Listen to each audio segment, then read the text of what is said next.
बिस्मिल्लाहिर्रहमानिर्रहीम। अस्सलाम वालेकुम। फर्स्ट ईयर नेक्स्ट आज के लेक्चर में जो हम डिस्कस करने जा रहे हैं वो है हमारे पास एक्सरसाइज 3.1 के क्वेश्चन नंबर 10 से ऑनवर्ड क्वेश्चन नंबर 13 तक हम करेंगे डिस्कशन। तो क्वेश्चन नंबर 10 स्टार्ट करने से पहले मैं आपको एक छोटा सा कॉन्सेप्ट देना चाहूँगी जो कि आप लोगों के पास है ट्रांसपोज ऑफ मैट्रिक्स का। ट्रांसपोज ऑफ मैट्रिक्स कैसे फाइंड करते हैं? ट्रांसपोज ऑफ मैट्रिक्स, जिस मैट्रिक्स का आपने ट्रांसपोज फाइंड करना होता है उसकी अगर हॉरिजेंटल लाइंस को वर्टिकल लाइन में कन्वर्ट कर दें या वर्टिकल लाइंस को हॉरिजेंटल लाइन में कन्वर्ट कर देने से जो रिजल्ट में आपके पास मैट्रिक्स ऑब्टेन होता है उसको हम लोग क्या कहते हैं? Transpose of that matrix. Let's say आप लोगों के पास एक मैट्रिक्स है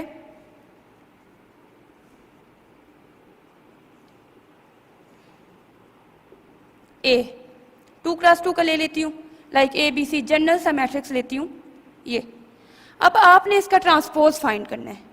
लेट्स से ए ट्रांसपोज आपने फाइंड करना है। तो ए ट्रांसपोज कैसे ऑब्टेन करेंगे आप लोग? आप लोगों ने क्या करना है, इसकी जो हॉरिजॉन्टल लाइंस है इनको वर्टिकल लाइन में कन्वर्ट कर देना है। तो हॉरिजॉन्टल लाइन क्या है? ए बी, इसको वर्टिकल लाइन में कन्वर्ट करेंगे इस तरीके से। सी डी, इसको भी वर्टिकल लाइन में कन्वर्ट करेंगे। तो जो आंसर में आपके पास ऑब्टेन होगा, जो रिजल्ट में मैट्रिक्स ऑब्टेन होगा, इसको क्या कहेंगे? Transpose of that matrix. ऐसे ही अगर आपके पास 3x3 का अगर कोई मैट्रिक्स है, लेट से ए इज इक्वल टू, मैं नंबर्स ले लेती हूँ 1 2 3 4 5 6 7 8 एंड 9। इसका मैंने ट्रांसपोज फाइंड करना है। तो मैं कैसे करूँगी?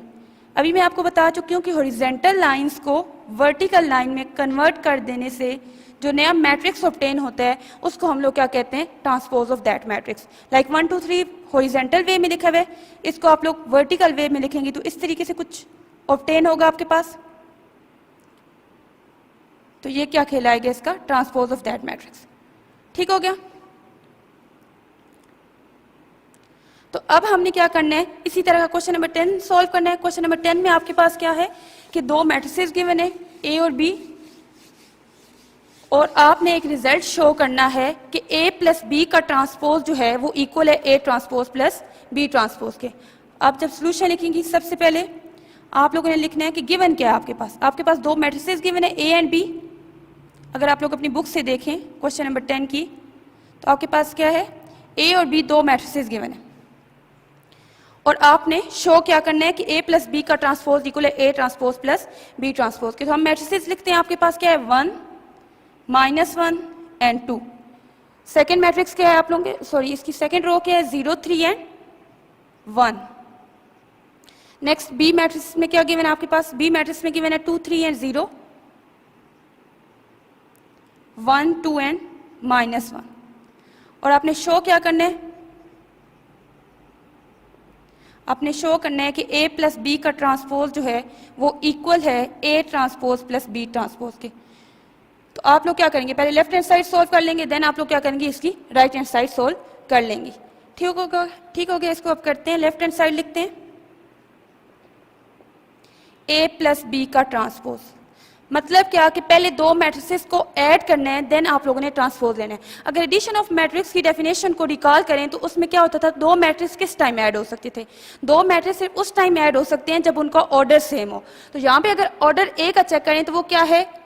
2 रोज है, 3 कॉलम है, 2x3, और इसका भी ऑर्डर क्या है? 2x3। तो इन दोनों को आपस में क्या करना है? आपने ऐड करना है। तो हम करते हैं, एक ही जगह एक मैट्रिक्स, और ब्रेसेस का आपने बहुत ध्यान करना है।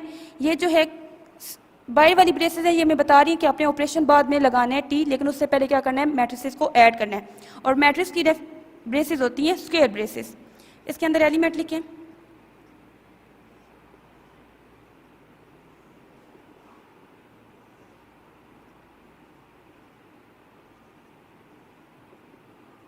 अब चूंकि इनका ऑर्डर सेम है इस वजह से क्या हो सकती है? ये एडिशन इनकी हो सकती है। रिस्पेक्टिव एलिमेंट को आपस में क्या कर देंगे? ऐड।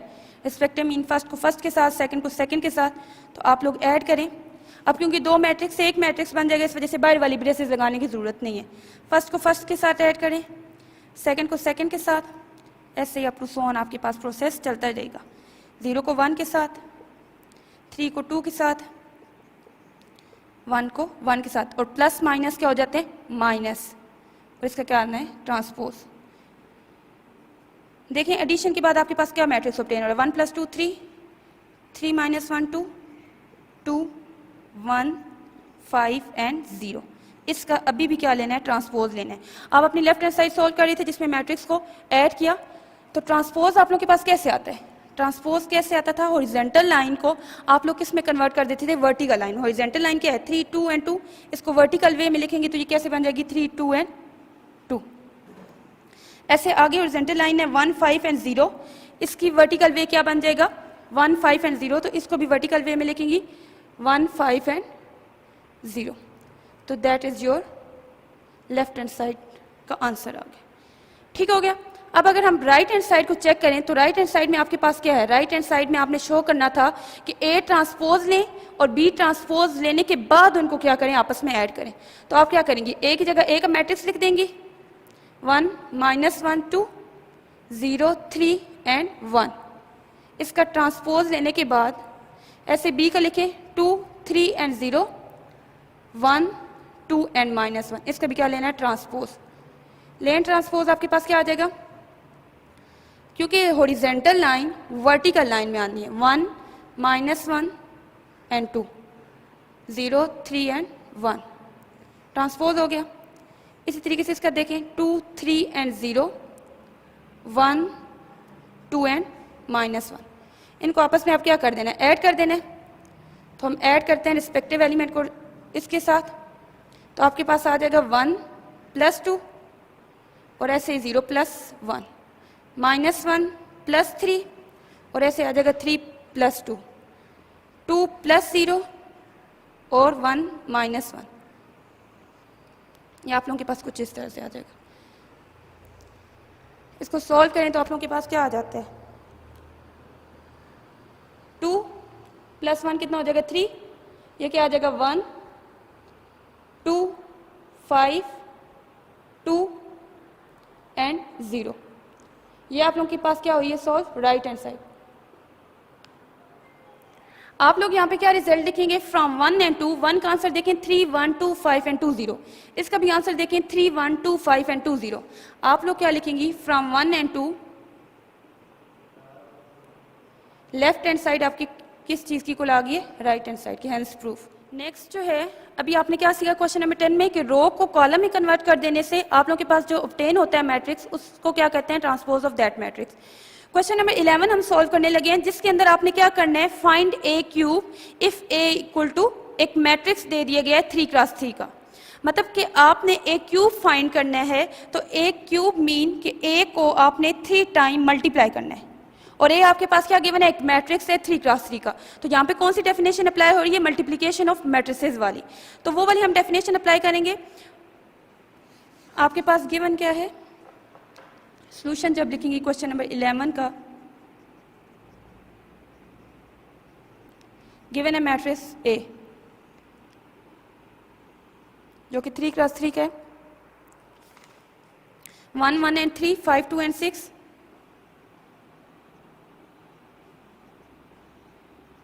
उसके बाद क्या है, -2 -1 एंड -3। ये आपके पास मैट्रिक्स गिवन है, और आपने फाइंड क्या करना था,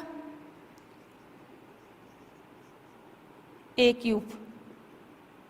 तो ए क्यूब मतलब ए को 3 टाइम मल्टीप्लाई करना है। पहले हम क्या करेंगे, ए को 2 टाइम मल्टीप्लाई करेंगे और हमारे पास इसको क्या कहते हैं, ए स्क्वायर आएगा। तो ए को ए के साथ मल्टीप्लाई करने के लिए लिखते हैं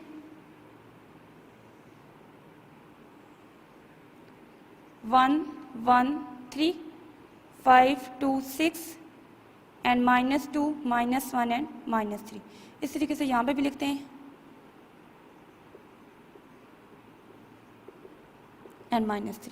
अब इनको क्या करना है, मल्टीप्लाई। मल्टीप्लिकेशन की जब डेफिनेशन की थी तो आप लोग क्या करते थे कि आप लोग कहते थे कि आप लोग एक रो को फिक्स कर लेंगे और उसको मैट्रिसेस अगले कॉलम के साथ उस टाइम तक मल्टीप्लाई करते जाएंगे जब तक सारे कॉलम खत्म नहीं हो जाते। लाइक 3 है तो इस रो को 3 टाइम, एक दफ़ा फर्स्ट कॉलम के साथ करके फर्स्ट रो बनाएंगे, सेकंड कॉलम के साथ मल्टीप्लाई करके सेकंड, थर्ड के साथ मल्टीप्लाई करके थर्ड टाइम लिखेंगे। तो देखते हैं किस तरीके से करते थे हम लोग। ये आप लोगों ने इसका कॉन्सेप्ट फर्स्ट लेक्चर में लिया था मल्टीप्लिकेशन ऑफ मैट्रिक्स का, जिसमें मैंने आपको डेफिनेशन कराई थी मल्टीप्लिकेशन ऑफ मैट्रिक्सेस की। फर्स्ट एलिमेंट को फर्स्ट के साथ करें, प्लस सेकंड को सेकंड के साथ जो आपने कॉलम फर्स्ट टाइम फिट किया हुआ है, प्लस 3 को -2 के साथ। ये तो हो गया एक कॉलम की अब भी बात हुई। ये अब खत्म हो गया। अब नेक्स्ट को देखते हैं, 1 को 1 के साथ, प्लस 1 को 2 के साथ, प्लस 3 को -1 के साथ। ठीक हो गया। अब इसी रो को लास्ट कॉलम के साथ मल्टीप्लाई करते हैं, तो करें, कैसे आएगा आपके पास, 1 को 3 के साथ, 1 को 6 के साथ और 3 को -3 के साथ। ये तो अभी कंप्लीट हुई एक रो को फिक्स करके तीनों कॉलम के साथ 1 बाय 1 मल्टीप्लाई करते गए। ठीक है, एक रो क्या की, फिक्स करके तीनों कॉलम के साथ 1 बाय 1 मल्टीप्लाई करते गए। एक रो का काम हो गया। ऐसे नेक्स्ट रो का जब हम काम करेंगे तो हम क्या करेंगे, अब इसका काम खत्म हो गया, ये रो बन गई। अब हमने नेक्स्ट रो जो है वो फिक्स करनी थी, ये रो फिक्स करेंगे और 1 बाय 1 ऐसे कॉलम्स के साथ क्या करती जाएंगी, मल्टीप्लाई करती जाएंगी। अब देखें यहाँ पे क्या होगा, 5 मल्टीप्लाई होगा 1 के साथ, 2 मल्टीप्लाई होगा 6 के साथ और फिर 6 मल्टीप्लाई होगा -2 के साथ। 5 1 के साथ, 2 5 के साथ और 6 -2 के साथ। ऐसे आगे आए, 5 मल्टीप्लाई होगा, अब सेकेंड कॉलम की बात करें हम लोग, 5 मल्टीप्लाई होगा 1 के साथ, 2 मल्टीप्लाई होगा 2 के साथ और 6 मल्टीप्लाई होगा -1 के साथ। ऐसे लास्ट कॉलम पे आ जाएं तो 5 मल्टीप्लाई होगा 3 के साथ, 2 मल्टीप्लाई होगा 6 के साथ और 6 मल्टीप्लाई होगा -3 के साथ। ठीक हो गया। अब नेक्स्ट लास्ट रो रहेगी है जो कि हमने बनानी है, तो अब आप लोग क्या किसको फिक्स रखेंगे, लास्ट रो को फिक्स करेंगे और कॉलम को 1 बाय 1 वेरी करते जाएंगे। फर्स्ट एलिमेंट फर्स्ट कॉलम के फर्स्ट के साथ, सेकेंड एलिमेंट फर्स्ट ही कॉलम के सेकेंड के साथ, जो कि क्या है 6, सॉरी यहाँ पे 5 था, 5 के साथ और फिर क्या करेंगी, -3 को मल्टीप्लाई करेंगी -2 के साथ। ऐसे आगे आ जाए, -2 को फर्स्ट के साथ, -1 को 2 के साथ और -3 को -1 के साथ। आगे आ जाएं तो -2 को किसके साथ, 3 के साथ, -1 को 6 के साथ और -3 को -3 के साथ। ये तो था जो कि मैंने आपको डेफिनेशन के अकॉर्डिंग कराया, लेकिन फिर भी अगर आपको कोई कन्फ्यूजन रह जाती है, क्योंकि ये लास्ट टाइम मैं करवा रही हूँ मल्टीप्लिकेशन ऑफ मैट्रिसेस वाला, तो आपने क्या करना है, आप लोग अपना एक ये भी हिंट बना लें, हिंट के तौर पे कह सकती हूँ कि आपने अपना एक एक कॉलम के अंदर पूरा फर्स्ट मैट्रिक्स कंप्लीट करना होता है। अब कैसे कंप्लीट करना होता है, देखिए इसकी फर्स्ट कॉलम क्या है, 1 5 एंड -2। अब इधर भी देखिए इसकी फर्स्ट एंट्री क्या है, 1 5 एंड -2। ठीक हो गया। अब सेकंड कॉलम की तरफ आए तो 1 2 एंड -1, इसकी देखिए 1 2 एंड -1, यहाँ पे होना था -1, सही है, 1 2 एंड -1। फिर देखिए आगे 3 6 एंड -3, 3 6 एंड -3, मीन कि आपका पूरा फर्स्ट वाला मैट्रिक्स एक मल्टीप्लिकेशन के अंदर कंप्लीट हो रहा होता है। ऐसे आगे देखें तो 1 5 -2, 1 2 एंड -1, 3 6 एंड -3, ऐसे आगे भी देखेंगे। अगर इस तरह का कोई सिनेरियो बन रहा है तो इस मीन दैट आपकी मल्टीप्लिकेशन ठीक जा रही है। और जो सेकंड है 1 1 और 1, 5 5 और 5, -2 एंड -1, मतलब एक फर्स्ट कॉलम ही अभी चल रहा है, फर्स्ट कॉलम के साथ मल्टीप्लिकेशन चल रही है। ऐसे देखें सेकंड के 1 1 एंड 1, फिर 2 2 एंड 2, -1 एंड -1, मतलब सेकंड कॉलम ही चल रहा है। तो इस मीन दैट हम ठीक जा रहे हैं। अगर इस तरह की आपके पास कोई लॉजिक नहीं बन रही तो आप अपना मैट्रिक्स दोबारा रीचेक करेंगे। अब देखें इसकी सिंप्लीफिकेशन करते हैं, मल्टीप्लिकेशन करके सिंपल 1 1 ज़र 1, 5 1 ज़र 5, 3 2 ज़र 6, 5 1 ज़र 5, 2 5 ज़र 10, 3 6 2 ज़र 12, -2 -5 एंड माइनस +6 हो जाएगा। ठीक हो गया यहाँ पे।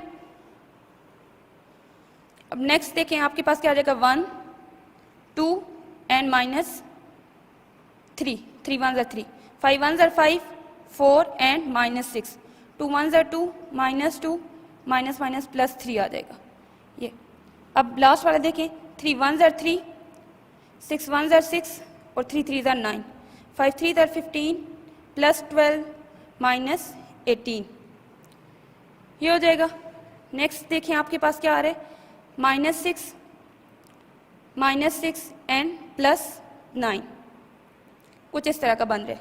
अब इसको और थोड़ा सा सिंप्लीफाई करें तो आप लोगों के पास क्या आ जाता है, 1 + 5 6, 6 - 6 क्या हो जाएगा 0, 1 + 2 3, 3 - 3 क्या हो जाएगा 0, 3 + 6 9, 9 - 9 क्या हो जाएगा 0।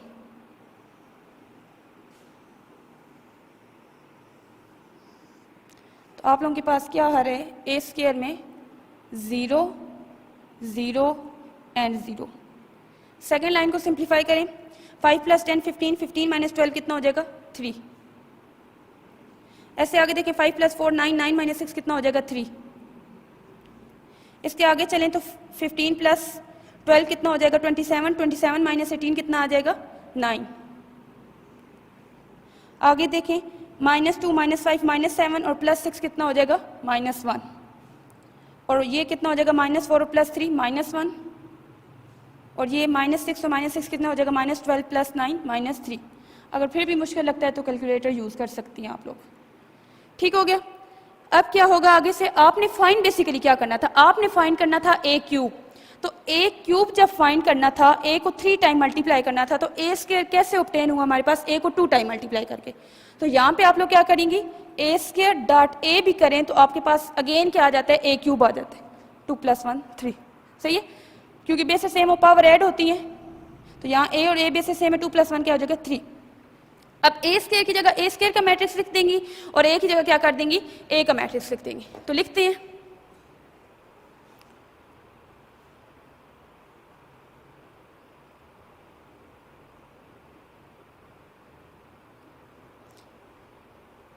और ए की जगह क्या कर दें, ए का मैट्रिक्स लिखते हैं जो कि है 1 1 3 5 2 6 -2 -1 एंड -3।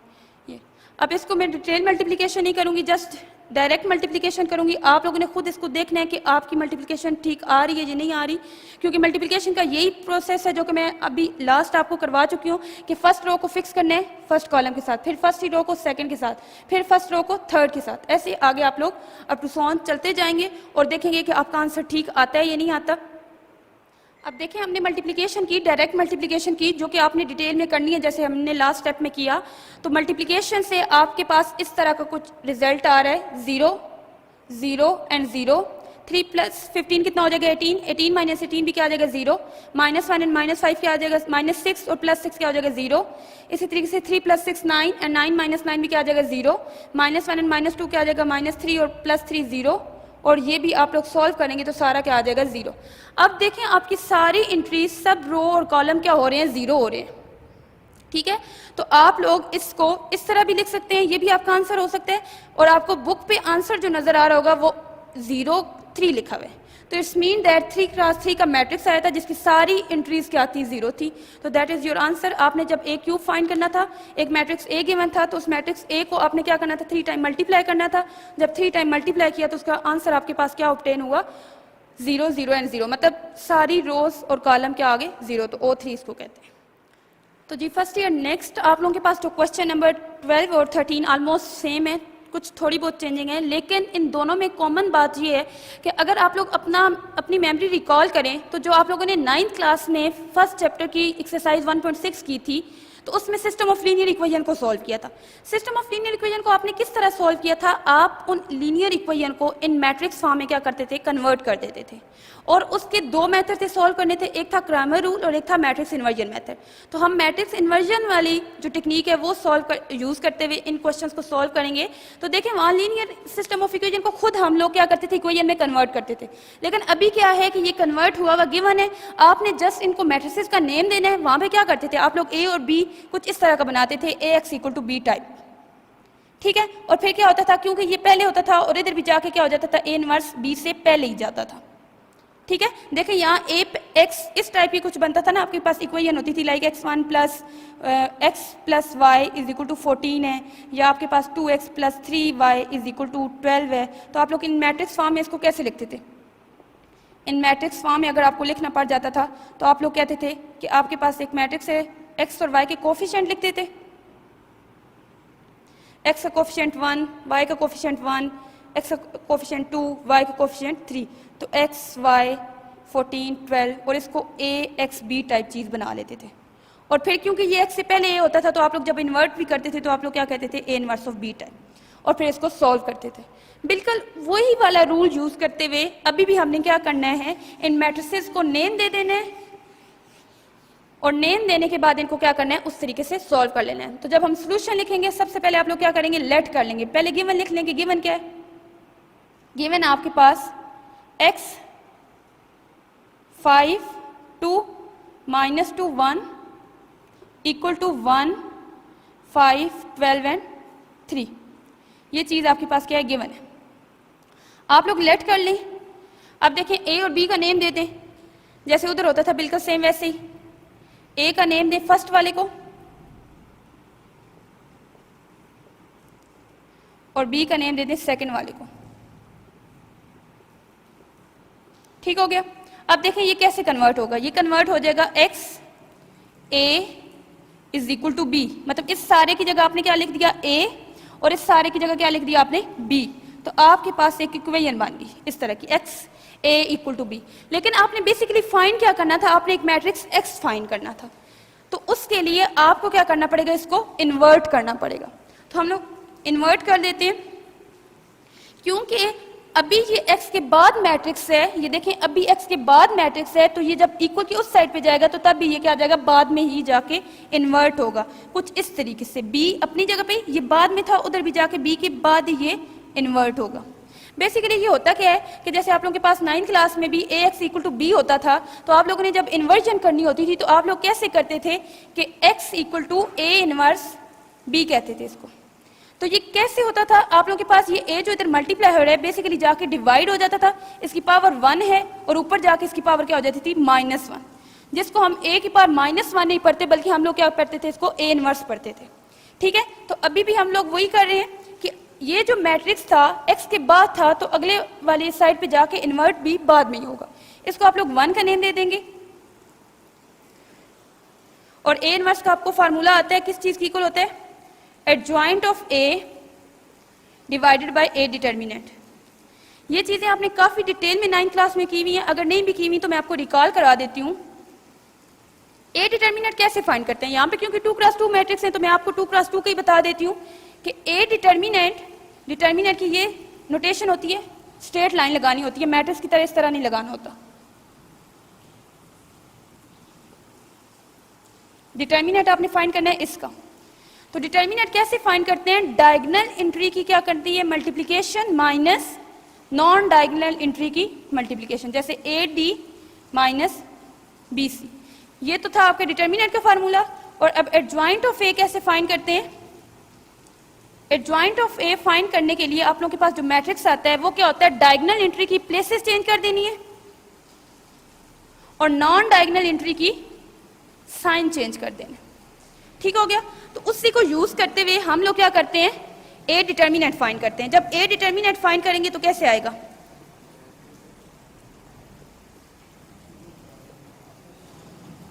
ये हो जाएगा। तो इसका आप लोग डिटर्मिनेंट फाइंड करें, डायगोनल एंट्री की multiplication minus non diagonal entry की मल्टीप्लिकेशन।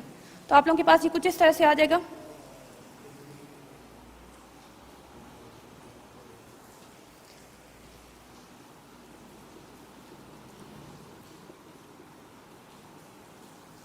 तो आप लोगों के पास क्या आ जाएगा, 5 1 ज़र 5 and minus minus plus 4, A determinant क्या आ गया, 9 आ गया। तो अब आप लोग क्या फाइंड करेंगे, एडजॉइंट ऑफ ए फाइंड करेंगे। एडजॉइंट ऑफ ए का मैंने आप लोगों को बताया कि क्या होता है, प्लेसेस चेंज होती हैं और नॉन डायगोनल एंट्री के क्या हो जाते हैं, साइन चेंज होते हैं। ए किस चीज की इक्वल था, 5 और 1, 1 इधर आ जाएगा और 5 इधर आ जाएगा। जब साइन चेंज होने हैं तो क्या हो जाएगा, -2 और ये क्या हो जाएगा, +2। एडजॉइंट ऑफ ए आ जाएगा। तो आपने फाइंड क्या करना था, बेसिकली ए इनवर्स फाइंड करना था। तो ए इनवर्स के अंदर इसकी वैल्यू पुट करें, एडजॉइंट ऑफ ए की जगह एडजॉइंट ऑफ ए की, जो कि है 1 -2 2 एंड 5 और डिटर्मिनेंट की वैल्यू क्या है, 9। तो इसको इस तरीके से भी लिख सकती हूँ, 1/9 1 -2 2 और 5। तो ये क्या आ गया, ए इनवर्स। ये आपके पास किसकी वैल्यू आ गई, ए इनवर्स की वैल्यू आ गई। बेसिकली आपने ए इनवर्स की वैल्यू फाइंड क्यों की थी, आपका मेन पर्पस क्या था, मेन पर्पस था मैट्रिक्स एक्स को फाइंड करना। तो उसको आपने भूल नहीं जाना कि हमने काम क्या करना था, हमने काम करना था मैट्रिक्स एक्स को फाइंड करना। ए इनवर्स फाइंड हो गया है, अब ए इनवर्स की वैल्यू को किस में पुट कर दें, आप पुट कर दें पुट इन इक्वेशन 1। ठीक हो गया। इसको किस में पुट करना है, पुट इन इक्वेशन 1। तो X is equal to B A inverse था, तो उसके अंदर हम लोग क्या कर देंगे, इसकी इक्वेशन को पुट कर देंगे।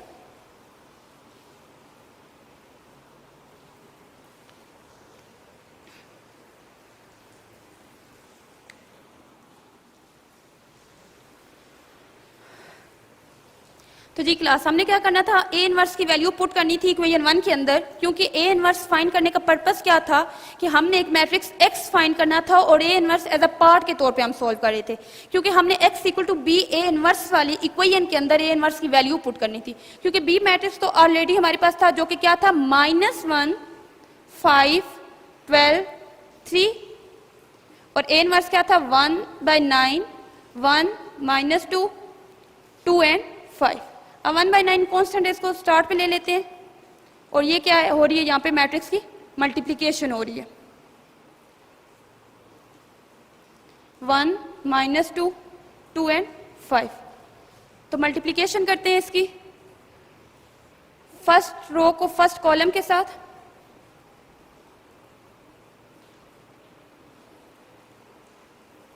ऐसे इधर भी -1 × -2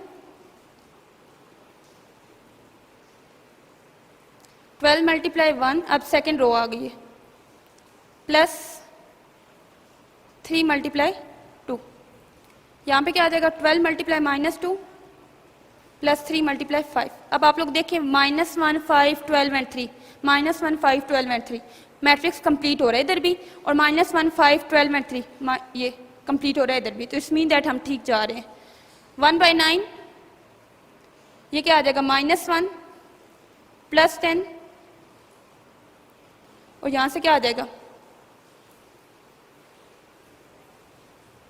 12 प्लस 6 और यहां से क्या आ जाएगा +2 प्लस 25 -24 प्लस 5 सॉरी 15। तो अब नेक्स्ट देखें आप लोगों के पास क्या आ जाएगा, आप लोगों के पास मैट्रिक्स एक्स फाइंड हो रहा है, तो आप लोगों के पास आ जाएगा 10 9 आ जाएगा 27 आ जाएगा 18 आ जाएगा और -9। अब 1/9 को अंदर जाके मल्टीप्लाई कर दें हर एक एंट्री के साथ, बिल्कुल स्केलर मल्टीप्लिकेशन की तरह।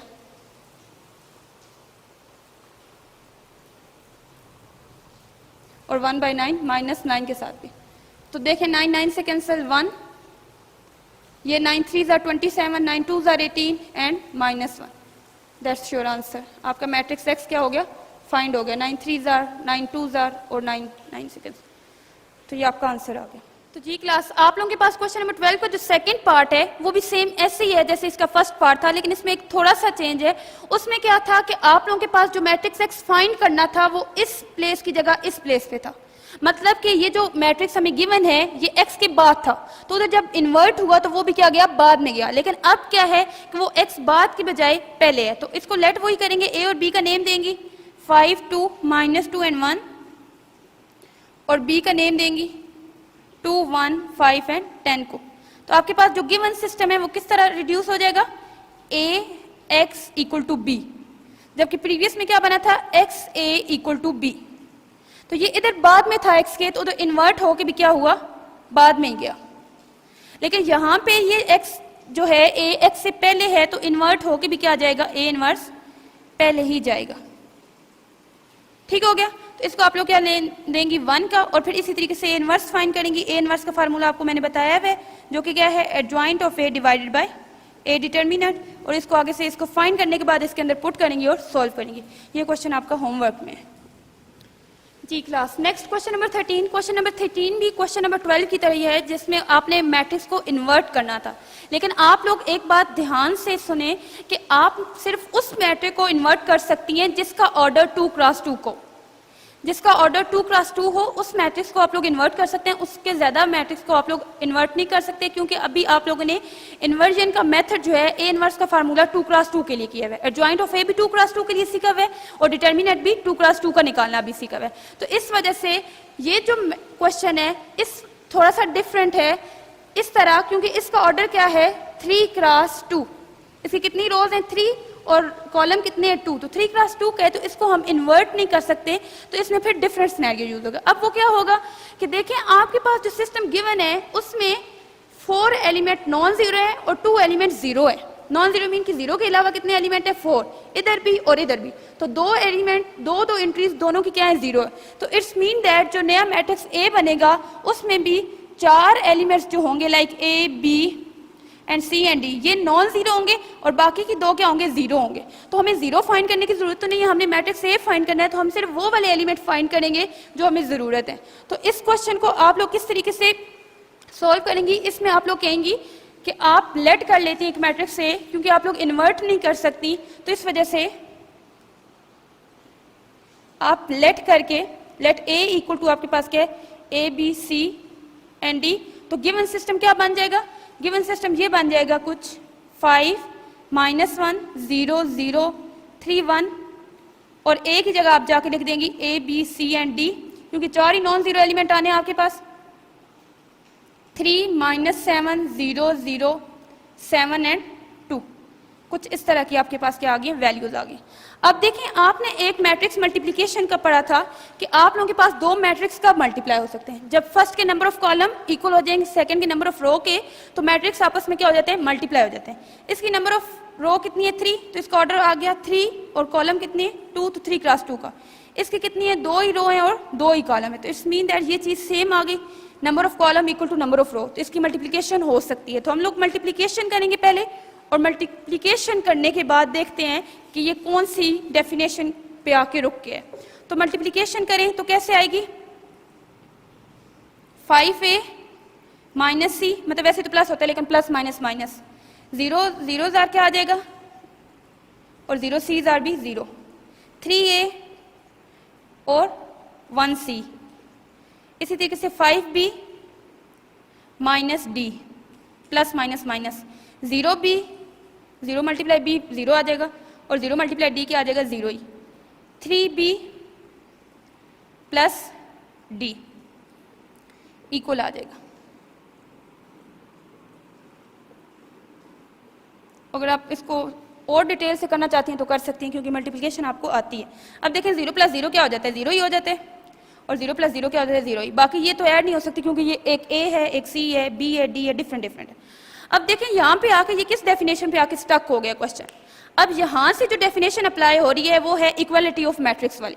दो मैट्रिक्स इक्वल कब होते थे, जब उनका ऑर्डर सेम होता था और उनके रिस्पेक्टिव एलिमेंट फिर खुद ब खुद क्या हो जाते थे, इक्वल हो जाते थे। तो अभी इसका देखें, इसका ऑर्डर क्या है 3 क्रॉस 2 का, और इसका भी ऑर्डर क्या है 3 क्रॉस 2 का, मतलब 3 रो है 2 कॉलम है। तो इट्स मीन दैट इनके रिस्पेक्टिव एलिमेंट भी आपस में क्या हो जाएंगे, इक्वल हो जाएंगे। तो अगर इनकी रिस्पेक्टिव एलिमेंट को मैं इक्वल रखूं तो किस तरह से हम रखते थे, फर्स्ट को फर्स्ट वन की इक्वल, तो 5a minus C equal to क्या आ जाएगा 3। ऐसे आगे अगर मैं देखूं सेकंड वाला किसके, इसको मैं इक्वेशन 1 का नेम दे देती हूँ, इक्वेशंस का नेम देते जाते हैं। ऐसे इस सेकंड वाले को सेकंड की इक्वल रखूंगी, 5b minus D is equal to -7, इसको इक्वेशन 2 का नेम दे देती हूँ। ऐसे आगे 0 इक्वल टू 0 ये लिखने की जरूरत नहीं है, क्योंकि ये नॉन जीरो एलिमेंट है, तो इनको लिखने की जरूरत नहीं है। नॉन जीरो एलिमेंट को हम लिखते हैं, हमने find basically a b c and d की वैल्यू करनी है। तो 3a plus c is equal to 7 और 3b plus d equal to 2। अब देखें, आपने फाइंड क्या करना था, a b and c d की वैल्यू। जब इस तरह की इक्वेशंस आ जाएं तो इन इक्वेशंस को आपस में सॉल्व करते होते हैं। हमने a और c, b और d की वैल्यू निकालनी है। तो देखें a और c की वैल्यू इससे इजीली निकल आती है। अगर इन दो इक्वेशन को ऐड कर दूं तो c से कट हो जाएगा, 8a इज इक्वल टू 10 आ जाएगा। ऐसे ही अगर इसको दोनों को ऐड कर दूं तो d से कैंसिल हो जाएगा और पीछे 8b is equal to something आ जाएगा। तो वहां से अगर एक b और a की वैल्यू आ जाती है तो अगेन इन्हीं के अंदर बैक सब्स्टिट्यूशन करके c और d की हम लोग वैल्यू निकाल सकते हैं। तो हम सॉल्व करते हैं। सबसे पहले हम किसको सॉल्व करेंगे,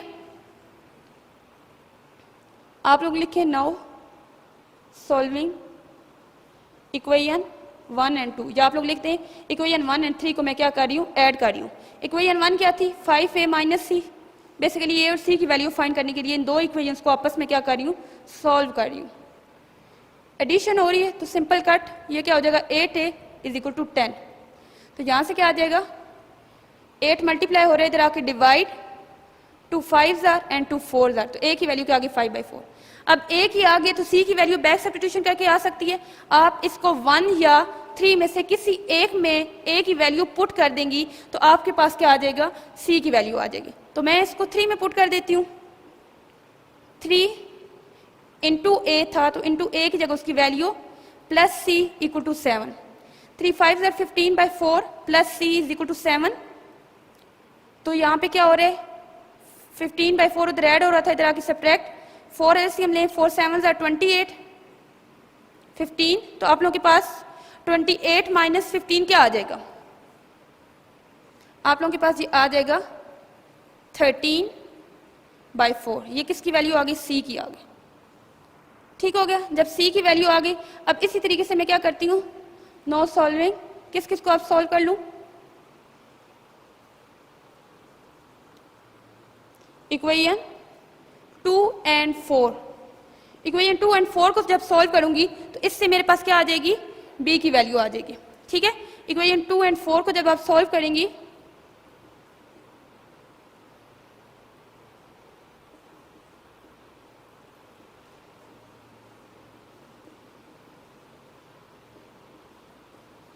कुछ इस तरह बी की वैल्यू आ गई। अब इसको भी किसी एक में प्लग इन कर दें तो आपके पास क्या आ जाएगा? डी की वैल्यू आ जाएगी। लाइक मैं 4 में करती हूँ तो 3 इंटू बी था, बी की जगह value D as it is और 2 minus 15/8 plus D is equal to 2, तो डी इज इक्वल टू क्या आ जाएगा? 2 प्लस 15/8, 8 2 जार क्या आ जाएगा? 16 एलसीएम लेके, तो डी की वैल्यू आपके पास क्या आ जाएगी? d is equal to 31/8। अब देखें आपके पास a की वैल्यू भी आ गई, b की भी आ गई, c की भी आ गई और d की भी आ गई। तो आपने यही वैल्यू फाइंड करनी थी, क्योंकि आपका मैट्रिक्स a किस चीज की इक्वल था? आपका मैट्रिक्स a जो था वो इक्वल था a, b, c and d के। तो इनकी वैल्यूज पुट करें तो आपके पास वैल्यू क्या आ जाएगी? a की वैल्यू आप लोगों के पास 5/4, b की वैल्यू है -5/8 और c की वैल्यू है आप लोगों के पास 13/4 और d की वैल्यू है 31/8। That's your answer. ठीक हो गया। तो इस ये क्वेश्चन भी क्वेश्चन नंबर 12 की तरह था, लेकिन इसमें थोड़ा सा चेंज क्या था? चेंज ये था कि नॉन जीरो एलिमेंट आपके पास टोटल कितने थे? 4 और जीरो एलिमेंट थे 2। तो उन हमने जीरो एंट्रीज को कंसीडर नहीं किया, क्योंकि हमने जो मैट्रिक्स ए फाइंड करना था उसके हमने 4 ही नॉन जीरो एलिमेंट्स जो है वो कंसीडर कर लिए। वो क्या है? A, B, C and D. General पहले लेट किए, फिर उनकी वैल्यू फाइंड करके एक मैट्रिक्स ए आ गया।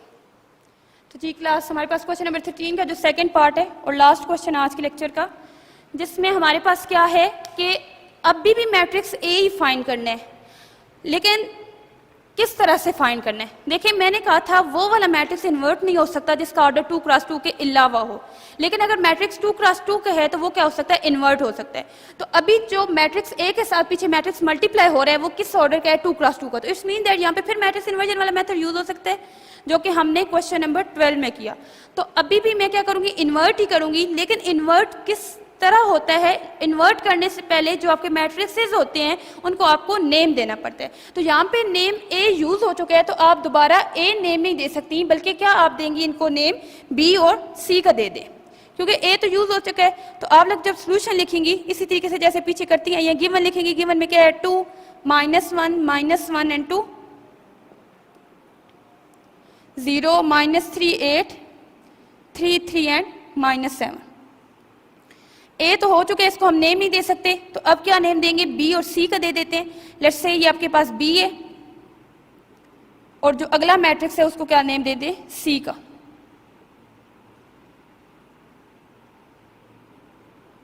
ये हो गया। तो इस तरह गिवन सिस्टम क्या बन जाएगा? बी ए इक्वल टू सी। हमने फाइंड कौन सा मैट्रिक्स करना है? हमने मैट्रिक्स ए फाइंड करना है, तो इसके साथ वाली चीज जो है वो इन्वर्ट हो जाएगी। अभी देखें ये ए से पहले मैट्रिक्स है, तो उधर जाके भी सी से ये पहले ही रहेगा। ठीक हो गया। अभी देखें क्या है, ये ए से पहले मैट्रिक्स है, उधर जाके भी पहले रहेगा। अगर ये ए के बाद होता, जैसे पीछे एक्स से बाद था, तो वो इन्वर्ट होके भी क्या आ जाएगा? बाद में ही जाएगा। तो इसको आप लोग क्या नेम दे देंगे? 1 का।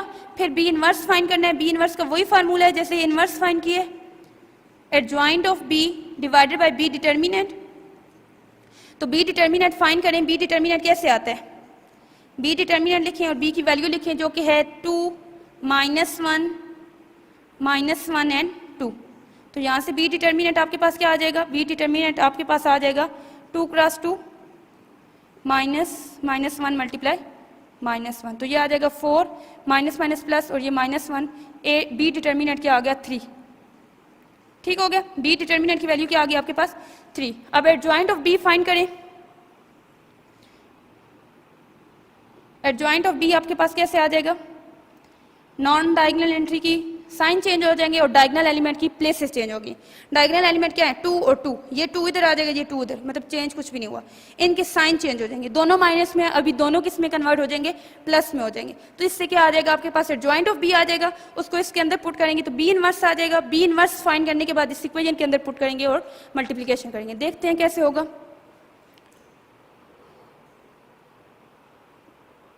इनके क्या हो रहे हैं, साइन चेंज। तो B inverse adjoint of A divided by B determinant था, तो बी डिटर्मिनेंट आपके पास क्या आया, 3। तो 1/3 को साइड पे रखें, 2 1 1 एंड 2, ये क्या आ गया, बी इनवर्स। इसको किसके अंदर पुट करना है, पुट इन इक्वेशन 1 के अंदर पुट करें तो आपके पास क्या आ जाता है, 1/3 2 1 1 2, और सी की जगह क्या आ जाएगा, 0 -3 8 3 3 एंड -7। जी, अब आप में से बहुत से स्टूडेंट कंफ्यूज होंगे कि इसकी मल्टीप्लिकेशन हो सकती है या नहीं। तो मैंने आपको पहले भी बताया कि मल्टीप्लिकेशन के लिए ऑर्डर का सेम होना मैटर नहीं करता। आप लोगों के पास क्या चीज़ सेम होनी चाहिए, फर्स्ट के नंबर ऑफ कॉलम इक्वल होने चाहिए सेकंड की नंबर ऑफ रो के। तो आप लोग बेशक रफली इसको चेक कर लें कि इक्वल है या नहीं। इसका ऑर्डर है 2 × 2 और इसका ऑर्डर है 2 × 3, क्योंकि 2 रो हैं और 3 कॉलम है। ये दरमियान वाली चीज़ सेम आ गई तो it's mean that multiplication possible है। लेकिन मल्टीप्लाई करते हुए आप लोगों के पास कॉलम कितने बन जाएगी, 3, और रो कितनी रहेंगी, 3। तो ये मैं आप लोगों पे छोड़ती हूँ, मैं चेक करती हूँ कि आप लोगों को मल्टीप्लिकेशन किस हद तक क्लियर है। तो आज तक के लिए इतना काफ़ी है, नेक्स्ट हम कल से करेंगे।